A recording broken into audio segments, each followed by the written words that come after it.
شروع اللہ کے نام سے جو بڑا مہربان نہایت رحم والا ہے۔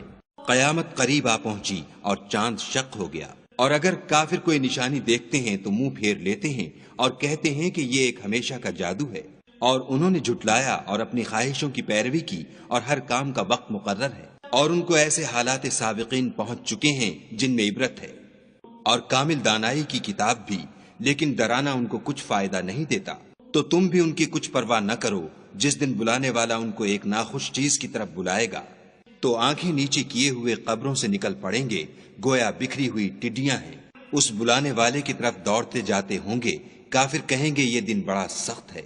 ان سے پہلے نوح کی قوم نے بھی تکذیب کی تھی، تو انہوں نے ہمارے بندے کو جھٹلایا اور کہا کہ دیوانہ ہے، اور انہیں ڈانٹا بھی۔ تو انہوں نے اپنے پروردگار سے دعا کی کہ بار الہ میں ان کے مقابلے میں کمزور ہوں، تو ان سے بدلہ لے۔ بس ہم نے زور کے مہ سے آسمان کے دہانے کھول دیے اور زمین میں چشمے جاری کر دیے، تو پانی ایک کام کے لیے جو مقدر ہو چکا تھا جمع ہو گیا، اور ہم نے نوح کو ایک کشتی پر جو تختوں اور میخوں سے تیار کی گئی تھی سوار کر لیا، وہ ہماری آنکھوں کے سامنے چلتی تھی۔ یہ سب کچھ اس شخص کے انتقام کے لیے کیا گیا جس کو کافر مانتے نہ تھے، اور ہم نے اس کو ایک عبرت بنا چھوڑا، تو کوئی ہے کہ سوچے سمجھے۔ سو دیکھ لو کہ میرا عذاب اور ڈرانا کیسا ہوا، اور ہم نے قرآن کو سمجھنے کے لیے آسان کر دیا، تو کوئی ہے کہ سوچے سمجھے۔ عاد نے بھی تکذیب کی تھی، سو دیکھ لو کہ میرا عذاب اور ڈرانا کیسا ہوا۔ ہم نے ان پر سخت منحوس دن میں آندھی چلائی، وہ لوگوں کو اس طرح اکھیڑے ڈالتی تھی گویا اکھڑی ہوئی کھجوروں کے تنے ہیں۔ سو دیکھ لو کہ میرا عذاب اور ڈرانا کیسا ہوا، اور ہم نے قرآن کو سمجھنے کے لیے آسان کر دیا ہے، تو کوئی ہے کہ سوچے سمجھے۔ سمود نے بھی ہدایت کرنے والوں کو جھٹلایا اور کہا کہ بھلا ایک آدمی جو ہم میں سے ہے ہم اس کی پیروی کریں؟ یوں ہو تو ہم گمراہی اور دیوانگی میں پڑ گئے۔ کیا ہم سب میں سے اسی پر وحی نازل ہوئی ہے؟ نہیں، بلکہ جھوٹا خود پسند ہے۔ ان کو کل ہی معلوم ہو جائے گا کہ کون جھوٹا خود پسند ہے۔ اے صالح، ہم ان کی آزمائش کے لیے اونٹنی بھیجنے والے ہیں، تو تم ان کو دیکھتے رہو اور صبر کرو، اور ان کو آگاہ کر دو کہ ان میں پانی کی باری مقرر کر دی گئی ہے، ہر باری والے کو اپنی باری پر آنا چاہیے۔ تو ان لوگوں نے اپنے رفیق کو بلایا اور اس نے اونٹنی کو پکڑ کر اس کی کونچیں کاٹ ڈالی۔ سو دیکھ لو کہ میرا عذاب اور ڈرانا کیسا ہوا۔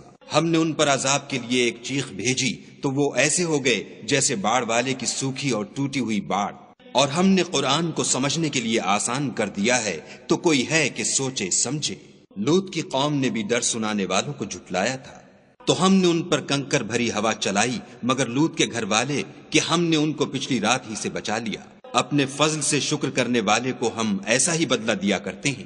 اور لوط نے ان کو ہماری پکڑ سے ڈرا بھی دیا تھا، مگر انہوں نے ڈرانے میں شک کیا، اور ان سے ان کے مہمانوں کو لے لینا چاہا، تو ہم نے ان کی آنکھیں مٹا دیں۔ سو اب میرے عذاب اور ڈرانے کے مزے چکھو۔ اور ان پر صبح سویرے ہی اٹل عذاب آ نازل ہوا، تو اب میرے عذاب اور ڈرانے کے مزے چکھو۔ اور ہم نے قرآن کو سمجھنے کے لیے آسان کر دیا ہے، تو کوئی ہے کہ سوچے سمجھے۔ اور قوم فرعون کے پاس بھی ڈر سنانے والے آئے، انہوں نے ہماری تمام نشانیوں کو جھٹلایا، تو ہم نے ان کو اس طرح پکڑ لیا جس طرح ایک قوی اور غالب شخص پکڑ لیتا ہے۔ اے اہل عرب، کیا تمہارے کافر ان لوگوں سے بہتر ہیں، یا تمہارے لیے پہلی کتابوں میں کوئی فارغ خطی لکھ دی گئی ہے؟ کیا یہ لوگ کہتے ہیں کہ ہماری جماعت بڑی مضبوط ہے؟ ان قریب یہ جماعت شکست کھائے گی، اور یہ لوگ پیٹھ پھیر پھیر کر بھاگ جائیں گے۔ ان کے وعدے کا وقت تو قیامت ہے، اور قیامت بڑی سخت اور بہت تلخ ہے۔ بے شک گناہ گار لوگ گمراہی اور دیوانگی میں مبتلا ہیں۔ اس روز منہ کے بل دوزخ میں گھسیٹے جائیں گے۔ اب آگ کا مزہ چکھو۔ ہم نے ہر چیز اندازہ مقرر کے ساتھ پیدا کی ہے، اور ہمارا حکم تو آنکھ کے جھپکنے کی طرح ایک بات ہوتی ہے۔ اور ہم تمہارے ہم مذہبوں کو ہلاک کر چکے ہیں، تو کوئی ہے کہ سوچے سمجھے۔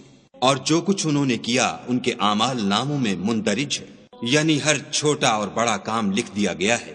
جو پرہیزگار ہیں وہ باغوں اور نہروں میں ہوں گے، یعنی پاک مقام میں، ہر طرح کی قدرت رکھنے والے بادشاہ کی بارگاہ میں۔